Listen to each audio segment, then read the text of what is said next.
Vamos a continuar hoy con los pintores del Quattrocento florentino. Quizá hoy vamos a hablar de unos pintores que todos conocemos más, pero no por ello son los más importantes.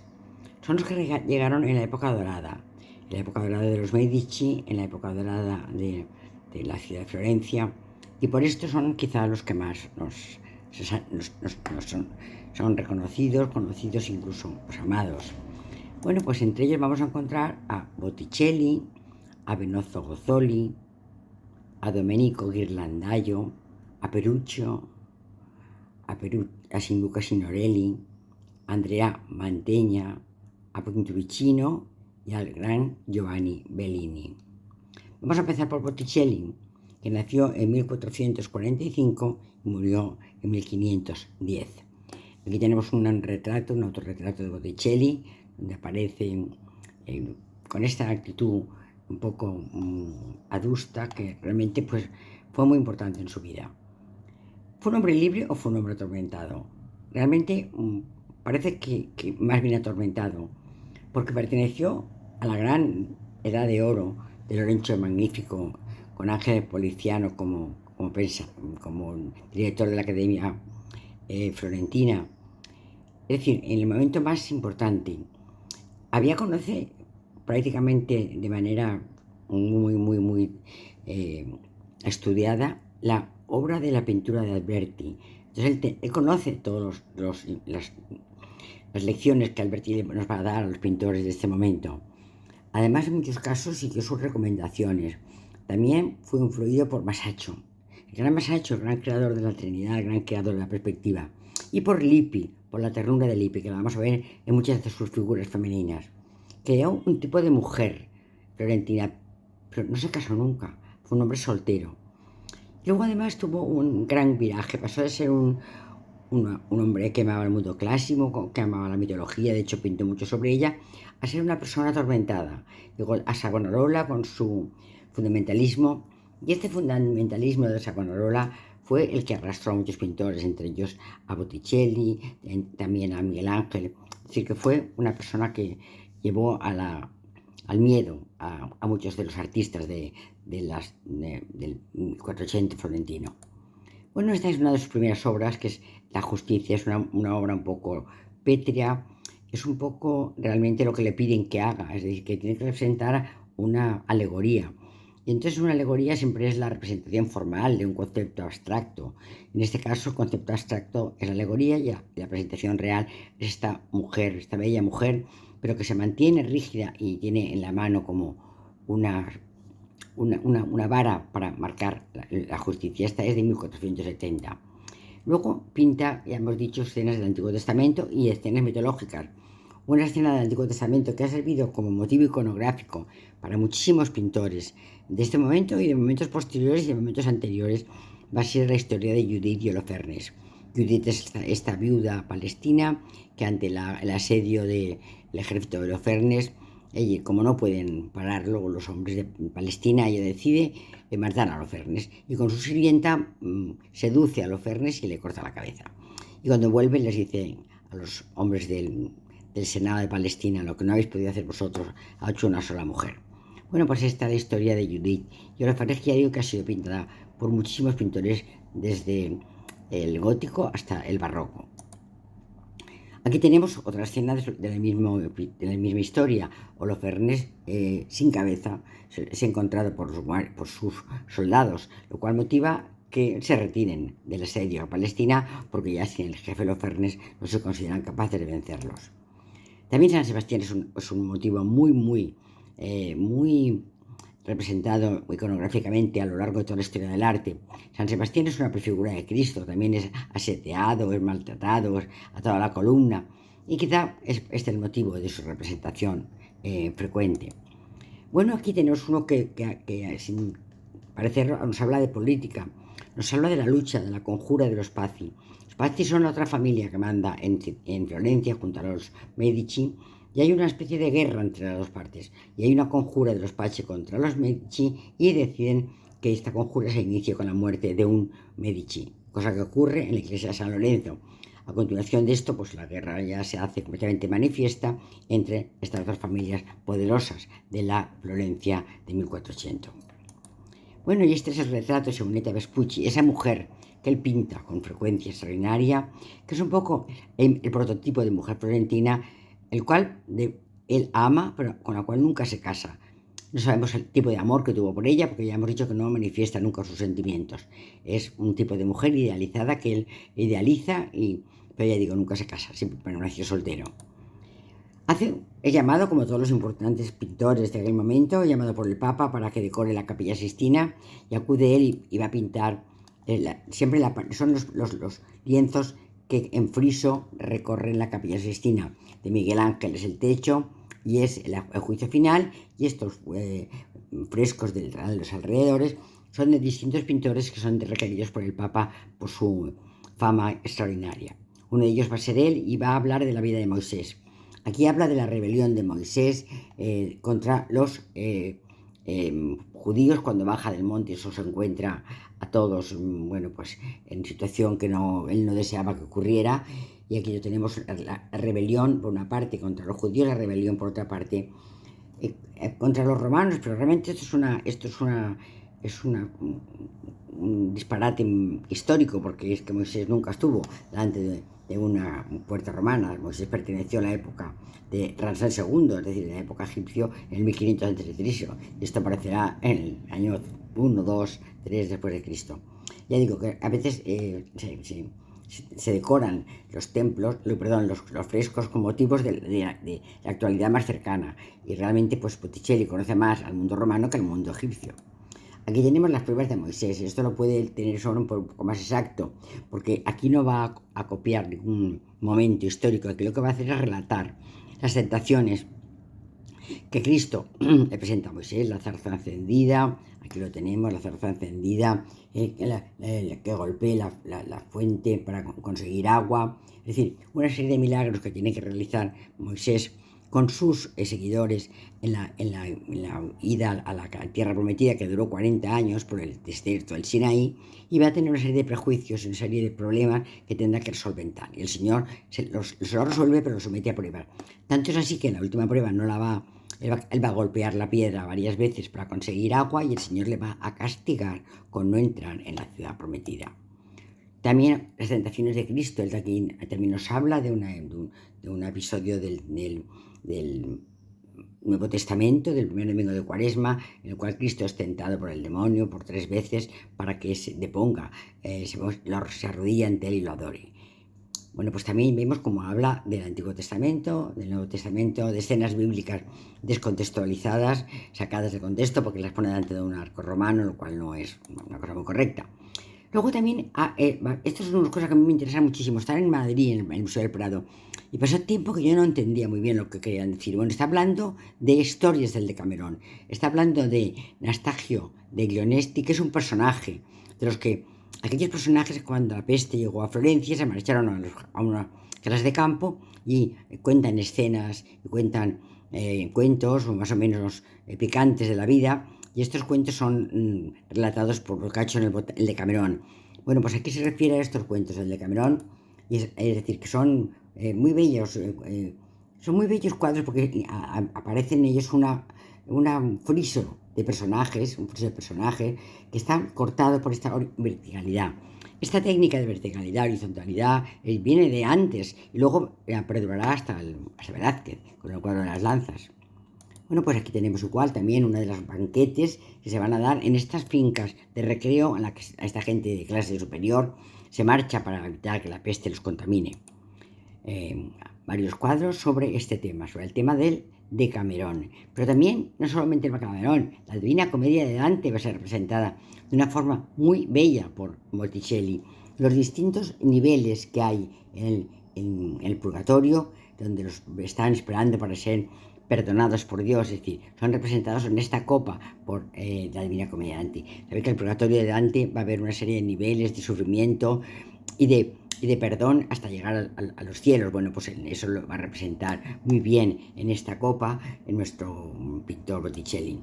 Bueno, también hizo unos frescos con motivo de la boda de una hija de Niccolò Tornabuoni, pues hizo unos frescos muy bellos, a mí me parecen muy bellos, en la Villa Lemni, donde ya veis las caras de los personajes que son mucho parecidos a Simonetta Vespucci, aquella mujer que él toma como modelo de amor y modelo de figuras femeninas.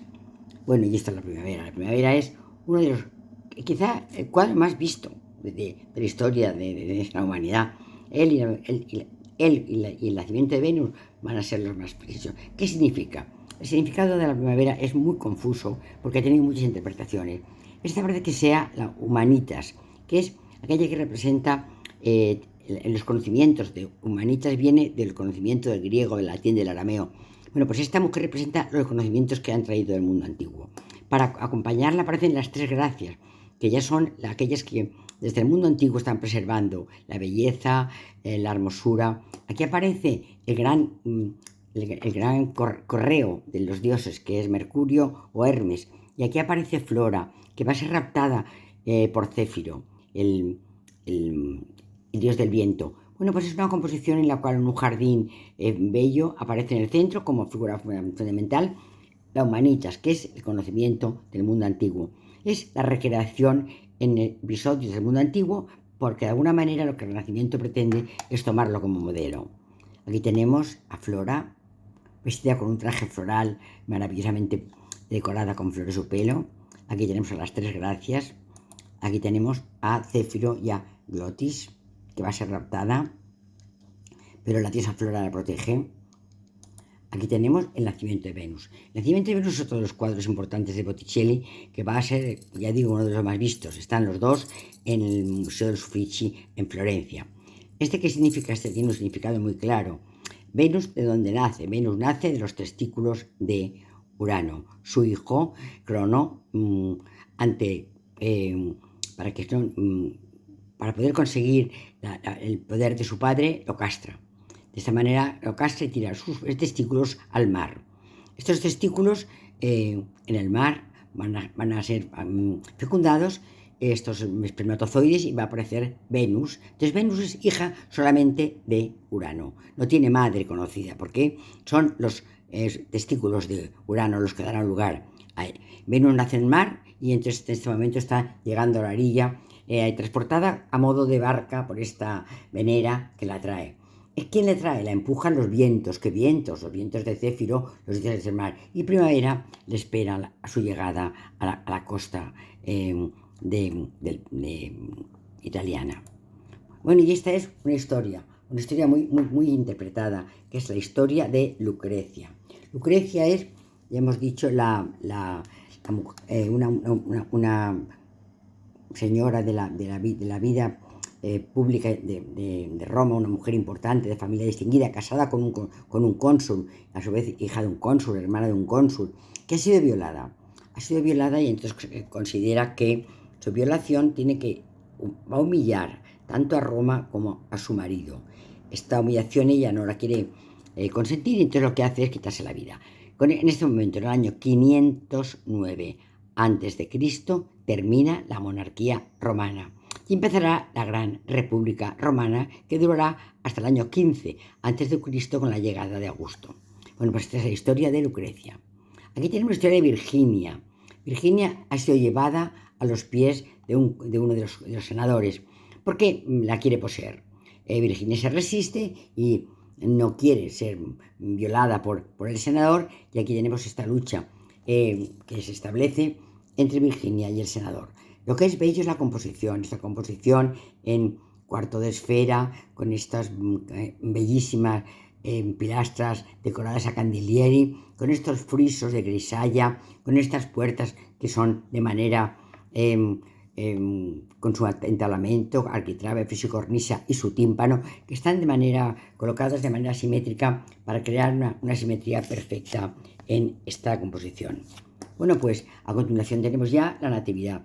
Esto va a llegar cuando ya Botticelli decíamos que si era feliz o era un hombre atormentado. En este momento Botticelli está atormentado. Ha conocido a Savonarola y le han llegado estos miedos. Aquí aparece una Natividad, que no hay paz, que no hay concordia, que hasta los ángeles parece que están un poco alterados. Es decir, que en la Natividad de Botticelli Hay más bien discordia, hay más bien enfrentamientos que paz. Y esto es debido a que él tampoco está en este momento tranquilo. El fundamentalismo de Savonarola lo ha hecho dudar de todos sus principios y está pasando unos momentos de final de su vida bastante trágicos. Aquí tenemos a San Agustín, que se encuentra en la iglesia Conisanti, también muy bella composición, donde también aparece el sufrimiento y la duda en la persona de San Agustín. Retratos maravillosos de Botticelli. Este es el hombre de la moneda de oro, que se encuentra en el Museo del Prado. Y luego ya, acompañando a la actividad, aparecerá también la calumnia de Apeles. ¿Esto qué quiere decir? Apeles cuenta una historia a un rey, le llega la acusación de que esta mujer ha sido una mujer perversa. Entonces la arrastran. ¿Por qué? Porque están tentadas por la calumnia. La calumnia está explicándole al oído al rey que la mujer ha cometido una serie de actos impuros.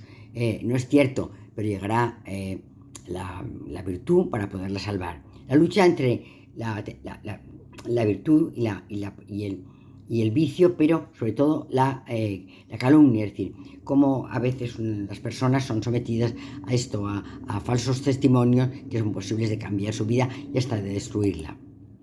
Bueno, ya le hemos puesto. Benozzo Gozzoli. Benozzo Gozzoli es un pintor, vamos, me sabe mal decir esto, pero a mí me parece siempre Benozzo Gozzoli un decorador con muchísimo gusto, porque realmente Benozzo Gozzoli hace cosas muy bellas, pero hemos hablado ahora mismo de Botticelli, y Botticelli crea una forma de pintura en la segunda mitad del siglo XV. Benozzo Gozzoli toma de aquí, toma de allá, y crea una pintura que luego te enamora. Y la primera cabalgata de los Reyes Magos del Palacio Medici Riccardi no se puede decir de ella más que es bellísima. Pero vamos a intentar explicar el por qué digo yo esto. Bueno, pues primero había sido discípulo de Fray Angelico, y con Fray Angelico, ha hecho una cosa maravillosamente bella. Pero claro, nunca sabe uno si es Fray Angelico el que lo ha dirigido, que pienso yo que sí, que es la Capella Nicolina que ya vimos cuando hablamos de Fray Angelico, es la que se encuentra en el Museo del Vaticano, en las estancias vaticanas, y cuenta la vida de los dos protomártires, San Esteban y San Lorenzo. Colaboró con Ghiberti en la elaboración de la Puerta del Paraíso. Cuando Ghiberti gana el premio para la Puerta Norte, es convocado después para la Puerta Este, que es la Puerta del Paraíso, y él colabora con él. Realiza para el Palacio Medici Riccardi, creo que su obra maestra, que es El viaje de los Reyes Magos. Y luego tuvimos una suerte muy grande, porque no creo que mucha gente conozca esta iglesia. En San Gimignano, una ciudad de las torres, que a la gente le gusta mucho pasearla y hace muy bien porque es muy bella, hay una gran catedral con unos bellísimos frescos que luego veremos, pero hay una iglesia a las afueras ya de San Gimignano que se llama la iglesia de San Agustín. Esta iglesia tiene un ábside pintado por Benozzo Gozzoli. Ahora luego lo vamos a ver. En de la tutela de Fray Angelico tenemos una serie de cuadros de Benozzo Gozzoli. Por ejemplo, esta Divina Conversazione tiene la influencia clara del Fray Angelico. Otro más, este friso, también tiene la gran influencia de Fray Angelico. El siguiente, la Virgen de la Cinta, también tiene la influencia de Fray Angelico. ¿Qué significa esto de la Virgen de la Cinta?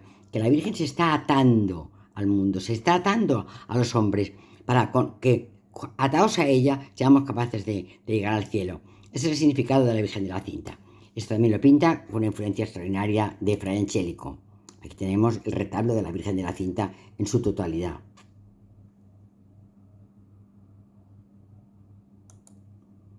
Esta es la coronación de la Virgen. También la influencia de Fray Angelico es muy manifiesta. También lo es en este Cristo crucificado. Y eso es lo que os decía antes, la historia de San Esteban y San Lorenzo en la Capilla Nicolina pintada con Fray Angelico. En este caso la pintura es Fray Angelico la pinta y él colabora con él. Estas pinturas maravillosas se encuentran en el Palacio del Vaticano. Bueno, la tutela también de Gentile y Fabriano. Vemos cómo está tutelado por Fray Angelico. Y luego va a tener otro maestro, al cual va a interpretar, no digamos copiar, diríamos interpretar, se llama Gentile y Fabriano. Esta es la cabalgata de los Reyes Magos de Gentile y Fabriano. Y esta es su cabalgata de los Reyes Magos. La ha puesto abierta en la capilla, esto es de Filippo Lippi, está este nacimiento del niño Jesús, que es el motivo de la capilla. Pero, perdón, está Toledo, la señora Toledo, hace, la hija del virrey de Nápoles, que se ha casado con un Medici, hace pintar esta capilla de los Reyes Magos a Benozzo Gozzoli. Aquí aparecen los tres Reyes Magos, que al fin y al cabo son el patriarca de Constantinopla, Juan VII, paleólogo, emperador de Bizancio, y el joven Lorenzo de Medici. A Lorenzo le van a comparar con el patriarca de Constantinopla y con el emperador de Bizancio, es decir, un afán de realeza. Unos banqueros, que son los Medici, se quieren convertir en reyes. Aquí tenemos a Lorenzo de Medici como rey, aquí tenemos a José II, aquí tenemos a paleólogo. Estos son personajes que aparecen en la cabalgata de los Reyes Magos, que me ha gustado traerlos porque me parecen de una perfección maravillosa. Y esta es la cabalgata que parte desde el castillo de Herodes, viene la cabalgata rodeando las montañas, y aparte delante aparecen los tres Reyes Magos, que ya hemos dicho quién eran los Reyes Magos. Bueno, pues todos estos vienen a adorar este nacimiento de Filippo Lippi. Es una belleza imponente, porque ya no solo son los personajes humanos, sino también los árboles, las plantas, los animales, todo aquello que rodea a la cabalgata es de una belleza extraordinaria. Entonces digo que decirte que es un decorador, Benozzo Gozzoli, es un poco faltarle el respeto, pero yo es que creo que él tiene mucha tutela de Francesco, mucha tutela de Benozzo Gozzoli. Maravillosa cabalgata, los animales que aparecen en la cabalgata, más animales, de un preciosismo maravilloso. El castillo de Herodes, las tierras que rodean el castillo de Herodes. Bueno, os decía que una gran sorpresa, llegamos a San Agustín. A mí no sé qué me había dicho, porque a mí las cosas me las dicen, o sea que no las suelo olvidar. Que había en San Gimignano una iglesia de San Agustín pintada por Benozzo Gozzoli. Bueno, pues la buscamos y la encontramos. Y este es el ábside donde Benozzo Gozzoli nos contaba la vida de San Agustín de Hipona, en una especie de viñetas, contando, por ejemplo, cuando está estudiando en Hipona, cuando está escribiendo en las confesiones, cuando está bautizado por San Ambrosio de Milán, cuando está llevado por su madre, Santa Marta, que lo lleva, Santa Mónica, perdón, que le lleva al colegio de Hipona, al colegio de gramática, para que se eduque con los demás niños, para formarse, para aprender. Estamos en el siglo V después de Cristo, para que aprenda la filosofía de Platón, de Aristóteles. Él es el que cristianiza a Platón. Y va a ser convertido y va a ser formado en la iglesia, en la religión cristiana, por San Ambrosio de Milán. Aquí tenemos a este detalle de los otros niños que acompañan a los alumnos. Estos son los alumnos de la Escuela de Gramática de Hipona. Esto es cuando él ya formado se va a Milán, a recibir el doctorado de San Ambrosio de Milán. Aquí tenemos el cortejo.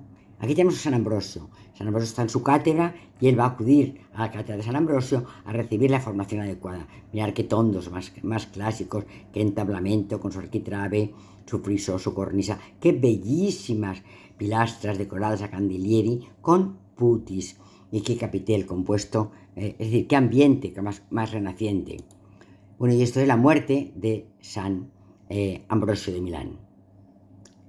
Es una belleza de capilla. Esta es una especie de gloria a Santo Tomás de Aquino, con la suma en las manos, como que es aquel que fue capaz, el primero, San Agustín, fue capaz de hacer cristiano a Platón, y Santo Tomás de Aquino, Tomasus Aquinus, va a ser el que cristianice a Aristóteles. Aquí tenemos un fresco que hace sobre la muerte de San Juan Bautista. Aquí tenemos al soldado que está degollando a San Juan Bautista, y esta es la lanza de Salomé, que pide como recompensa la cabeza del Bautista. Aquí tenemos la cabeza, aquí tenemos a Salomé. Estos son unos frescos que va a pintar sobre el martirio de San Lorenzo. Maravillosa Virgen, Ave María, gracia plena. Luego Ghirlandaio. Ghirlandaio es también un pintor que fue desconocido mucho tiempo. No fue famoso desde joven, sino que fue ganando con el tiempo. Realmente se llamó guirnaldaio porque su padre fabricaba guirnaldas de oro para las cabezas de las niñas. No se supo dónde vivió hasta los 30 años, es decir, que no se le conoció, pero luego sí gozó de los favores de la familia Vespucci y empezó a ser muy famoso hasta que murió relativamente joven. En este tiempo se convirtió en uno de los pintores más hábiles de su tiempo. Miguel Ángel se formó en su taller. Pintó escenas también de la Capilla Sixtina, de la Capilla Sassetti, de la Iglesia de la Trinidad y de la Capilla Tornabuoni de la Iglesia Santa María de Fiori, ambas en Florencia. Y además pintó la vida de Santa Fina maravillosamente en San Gimignano. En la Iglesia de la Trinidad de Florencia, que se encuentra al lado del Puente de la Trinidad, justo enfrente de la Casa Ferragamo, el Palacio de los Ferragamo, donde están ahora la tienda Ferragamo, esta pequeña iglesia que pasa desapercibida, es que nadie la ve. Yo porque me encanta Guirlandaio y entonces me encanta visitar todo lo que hay de él. Bueno, pues yo sí os llevé aquí. Está muy cerca del Puente de la Trinidad, como decíamos, por el río Arno, y entrando en la iglesia está la Capilla Sassetti. Pero el cuadro que decora la Capilla Sassetti, lo detrás es un fresco sobre la vida de San Antonio. El cuadro es una preciosísima natividad, pero veremos primero el fresco que aparece cuando la orden de San Francisco va a ser aceptada, la muerte de San Francisco, y maravilloso el cuadro que decora esta capilla, que es una escena maravillosa de un nacimiento que tiene, fijaros, donde beben el buey y la mula, ese sarcófago con esta guirnalda tan maravillosa, el niño en el suelo, la Virgen y San José está aquí. Estos son los pastores que han venido a adorarlo. Mira San José cómo está pasmado de mirar lo que llega. Llega a la cabalgata de los Reyes Magos. Y él está diciendo, María, aquí no caben. Esto no es posible que sea así. Un pilar maravillosamente decorado con una capilla, con una capitel compuesto, este arco que tienen que atravesar los Reyes Magos, evocando el mundo antiguo por donde entraban los reyes a las ciudades, es decir, una bellísima natividad. A uno de los lados de la Capilla Sassetti se encuentra Francesco Sassetti, que es el donante de esta capilla. También tenemos a San Francisco renunciando a los bienes mundanos y también tenemos la confirmación, como hemos dicho, de la regla franciscana en la parte superior de la Capilla Sassetti. Esto es cuando San Francisco se enfrenta al sultán. Entonces, la prueba del fuego. Es decir, que si mientes, tu mano se quemará. Si no mientes, tu mano se permanecerá sana. San Francisco no teme al fuego. En cambio, se marchan corriendo los árabes porque ellos no poseen la verdad. Esta es otra de las imágenes de la Capilla Sassetti, los estigmas de San Francisco. Está, ya digo, en la Iglesia de la Trinidad, en la calle Tornabuoni, enfrente de Ferragamo, en la tienda de Ferragamo, en el Puente de la Trinidad. La muerte de San Francisco, el último cuadro de la Capilla Sassetti. Uno de los milagros de San Francisco, la resurrección del niño después de muerto. Bueno, luego ya decimos que marcha San Gimignano en 1475 y va a pintar la vida de Santa Fina. Aquí vemos San Gimignano, la bellísima ciudad de las Torres. Y aquí tenemos a una amiga, una compañera que es que me gusta, es fotógrafa. Yo creo que ella sabe colocarse.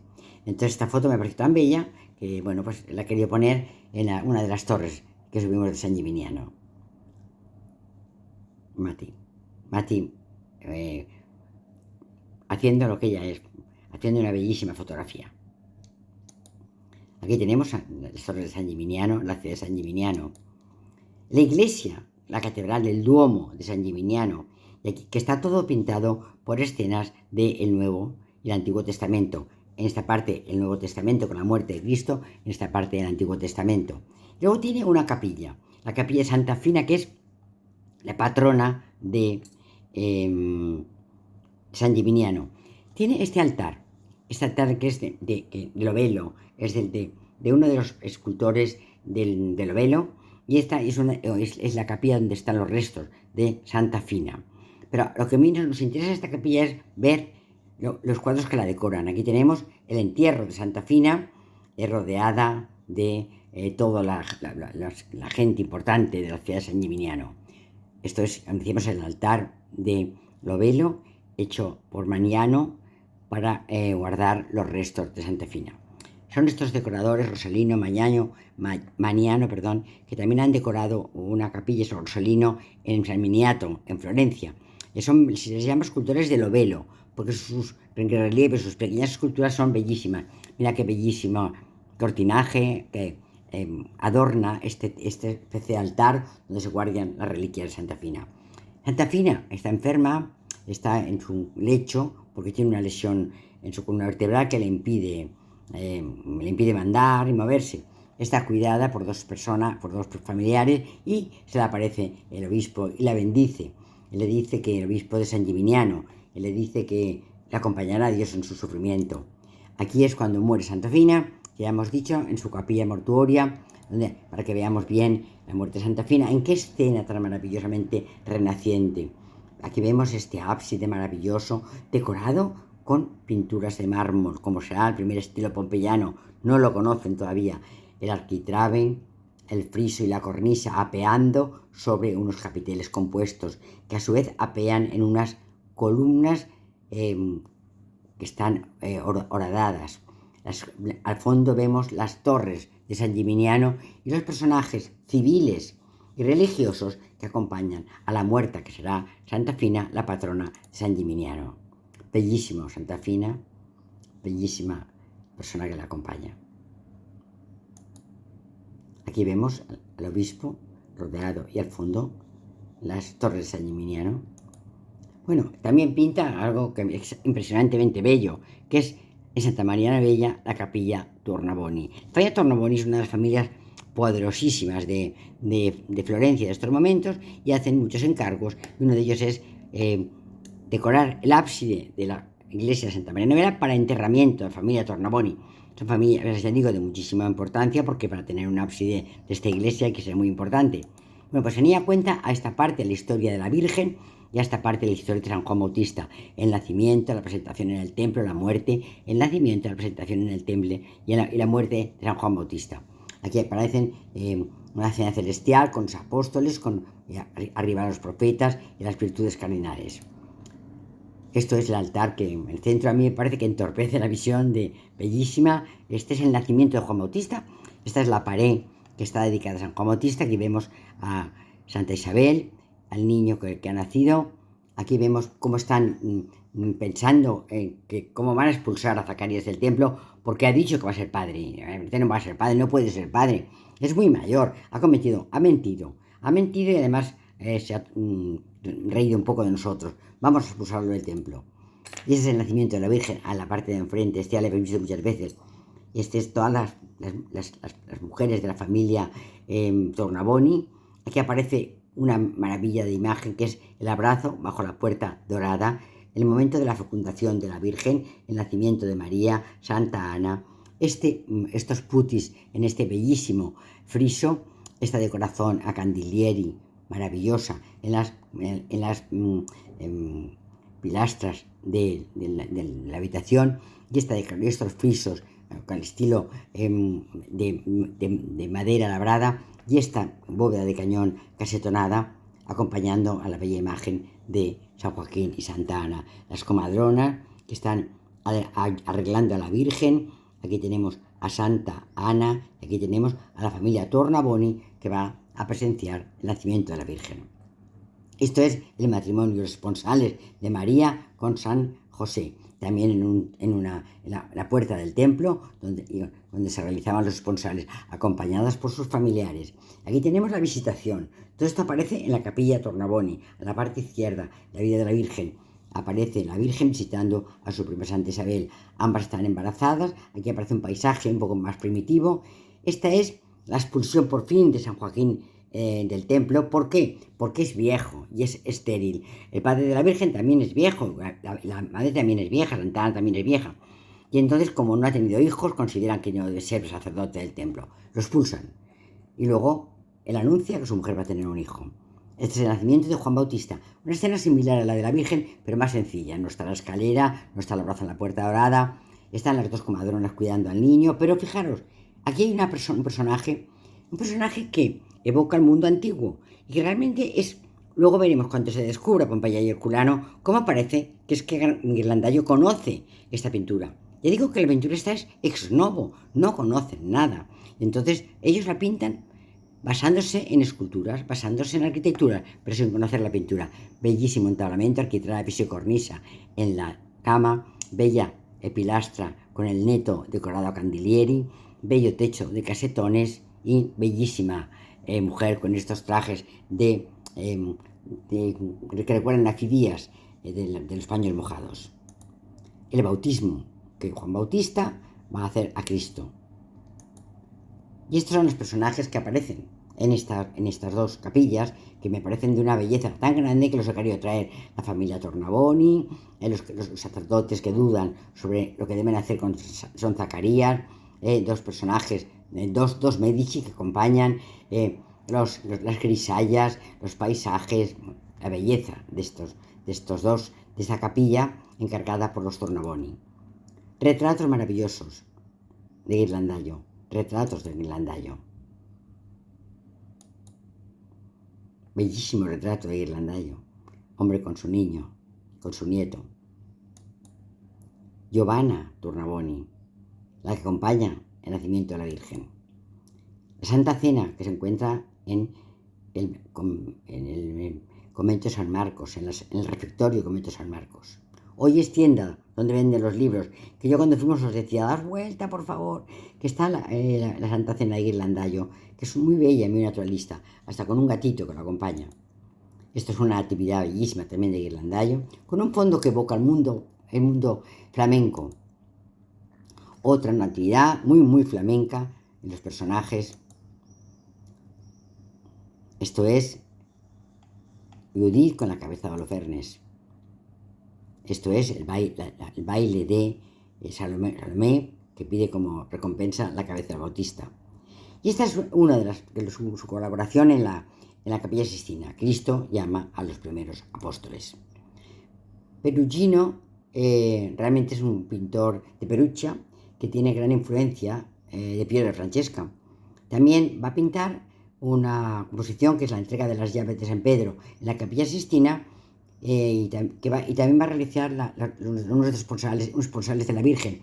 Va a ser muy importante este pintor para el desarrollo de la pintura posterior de Rafael, que Rafael tomó los fundamentos más grandes de su pintura de Perugino. Aquí tenemos este cuadro, va a ser muy importante en la pintura de Rafael. La entrega de las llaves a San Pedro, con este fondo tan renaciente, como un arco de 3 vanos, como un panteón como de Agripa, decorando el fondo de la composición. Todos alineados, conversando de dos en dos, y Cristo entregando a las llaves a Pedro. Esta es una escena que cuenta la llegada de los prometidos a Penélope. Penélope está tejiendo en la Odisea la túnica de Laertes, que teje por el día, desteje por la noche. Les dice a los prometidos que hasta que no termine la túnica de Laertes, que es su suegro, no se podrá casar con ellos. Ella está en el fondo esperando que Ulises vuelva. Tardó 9 años en llegar, pero por fin llegó. ¿Veis? Aquí tenemos los esponsores de la Virgen, que van a ser luego toma, ya lo veréis, cuando hablemos de Rafael los pondremos juntos para que podáis comprender la influencia que tiene Peruccio en Rafael. Trabajó para su tierra, en su tierra, y este es el Palacio del Cambio o de los notarios, que está en la plaza de la Catedral de Perugia. En este bello palacio hay una sala pintada por Peruccio, maravillosamente pintada, donde vamos a rescatar 2 escenas: la fortaleza, la templanza, sobre 6 héroes antiguos, entre los que está Aquiles, está Heracles, están antiguos héroes de la mitología. Sobre ellos 2 virtudes, la fortaleza y la templanza, como queriendo cristianizar a estos héroes antiguos. A la otra parte tenemos a la prudencia y a la justicia, sobre antiguos sabios, como queriendo hacer prudentes y justos a los sabios de la antigüedad. Una Virgen que recuerda muchísimo a la de Fray Angelico, y recuerda muchísimo, sobre todo, a mí me recuerda mucho más a la de Filippo Lippi. Autorretrato, maravilloso retratista, que luego será Rafael el que tomará su retrato. otro retrato. Bueno, luego tenemos a Pinturicchio. Pinturicchio es el alumno de Peruchino y vamos a ver una cosa de él que es lo que nos impresionó mucho cuando la vimos. Realmente fue una sorpresa, porque estábamos en la Catedral de Siena. La Catedral de Siena te abruma, es tan maravillosamente bella, tiene tantas cosas para ver, tiene desde Donatellos hasta Bellinis, hasta Pisanos, hasta Cosmetti, todo tiene la Catedral de Siena. Tiene lo que se llama la biblioteca, entonces hay que buscar entrada exclusiva. Y a mí cuando siempre le pido una entrada exclusiva para un lugar, pues la verdad es que yo me gusta entrar. Cuando vi lo que era, me quedé pasmada. Era la biblioteca de Pío II Piccolomini, pintada por Pinturicchio. ¿Por qué me quedé pasmada? Porque Pío II Piccolomini es el gran papa del Renacimiento, el que inicia el Renacimiento, el quinto santo, a San Vicente Ferrer. Aquí tenemos la biblioteca Piccolomina contando la vida de Pío II Piccolomini, el primer papa humanista. En el cielo aparecen pinturas pompeyanas, pero no sabemos que Pompeya está. Y alrededor la historia de la vida de Pío II Piccolomini. Toda su vida, desde que es nombrado obispo hasta que es nombrado papa. Escenas de paisajes, el camino, el peregrinaje que hace el cardenal, detalles de las pinturas, ya cuando es nombrado papa, escenas maravillosas de la adoración al papa. Luego tenemos por último ya Luca Signorelli. Luca Signorelli es el pintor de la Umbría. Es un aventajado discípulo de Piero della Francesca y posee una gran tensión y una gran fuerza. Su gran obra la encontramos en Orvieto y no podemos dejar de verla en la capilla de San Vicio, el día del juicio final, la resurrección de la carne. Aquí tenemos una participación suya en la capilla Sistina, que es la muerte y el testamento de Moisés. Pero vamos a entrar ya en la capilla San Bricio. La parte superior está pintada por Fray Angelico. No tiene nada que ver con Luca Signorelli. Y de hecho, vamos a ver, en cambio la puerta, lo que hay tras la puerta es algo que es digno de ver.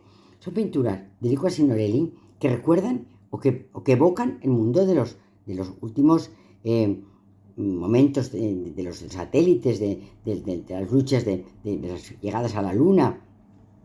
Algo que parece que no una premonición de lo que va a ocurrir en la ciencia del futuro.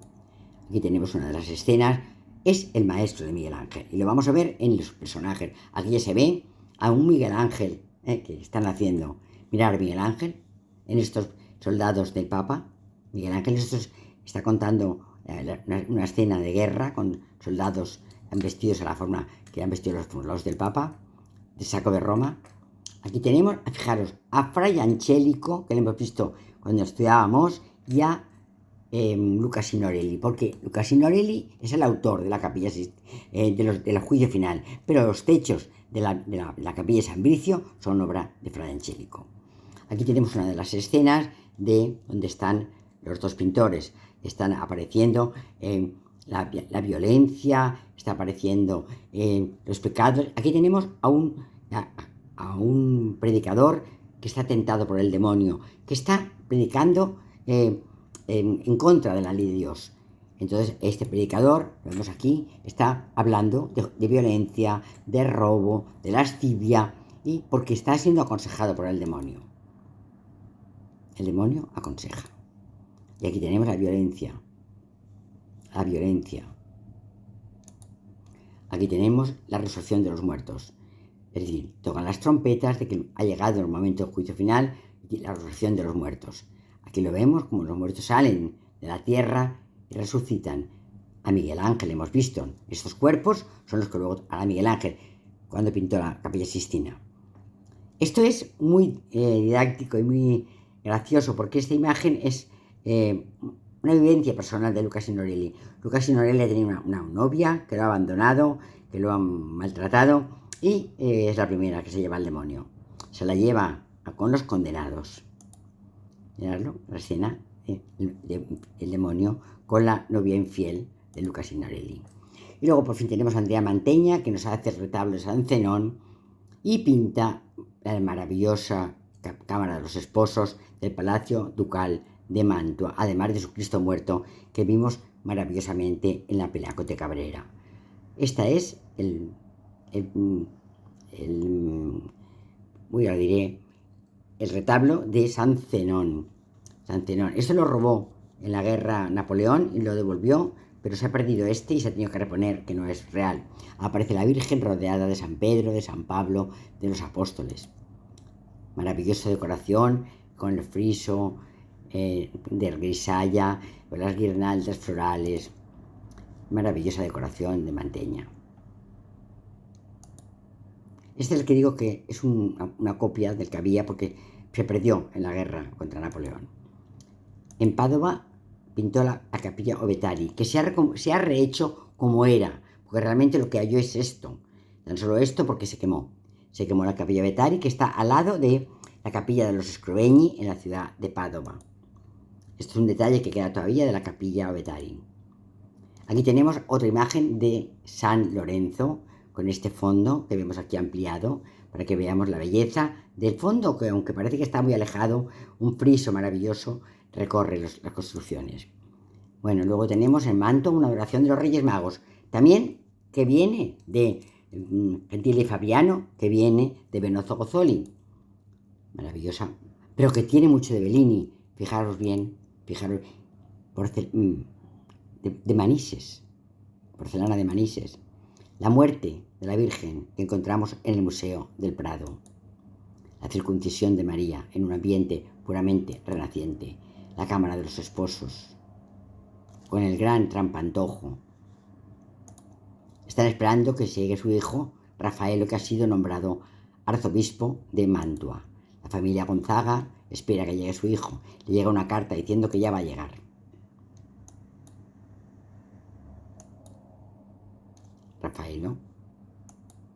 Rafaelo, el trampantojo. Retratos del culto a Cibeles y el Cristo de Manteña. Bellini fue el maestro de Giorgione, fue hermano de Gentile y cuñado de Andrea Manteña. Aquí tenemos la historia de Lot, una grisalla mirando el mundo antiguo. Aquí vemos la influencia de Manteña en Bellini, maravillosa presentación en el templo. Esto es en Monte Tabor, Cristo en la última cena, y luego ya lo más maravilloso de Bellini, sus vírgenes. Aquí está enseñando a caminar a su niño.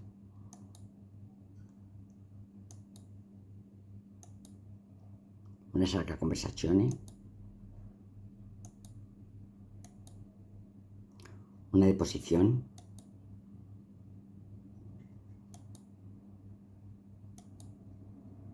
otra sacra conversazione,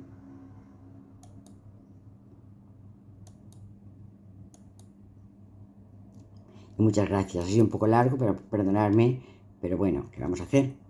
Tenía que explicarlo.